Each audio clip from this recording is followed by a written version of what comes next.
Her ved Mobile House bygger vi pavilloner og moduler, laver fleksible løsninger til vores kunder.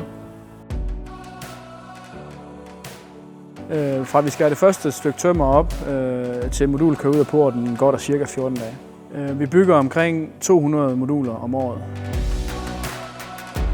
Vores primære formål med at købe robotten var at skære i vindpladerne, fordi de er tunge at skære i. Det tager tid. Vi har sidenhen fundet ud af, at den kan bruges alle mulige andre steder også, så vi har fået en lille ekstra gevinst, hvor den laver det meste af vores pladearbejde.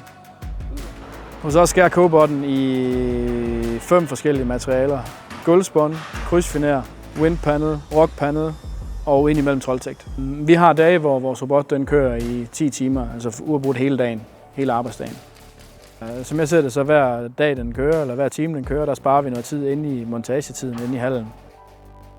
Jamen, der er jo plader hele vejen rundt, kan man sige, og vi bruger den, hver gang der er plader, så bruger vi den i et eller andet omfang.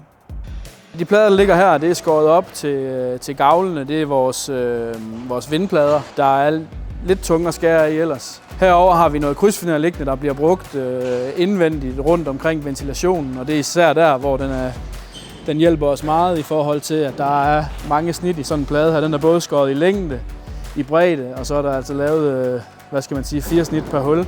Og på den måde med, at vi skærer dem op og har dem liggende i en stak, så sparer vi en anselig mængde mandetimer på hver enkelt modul.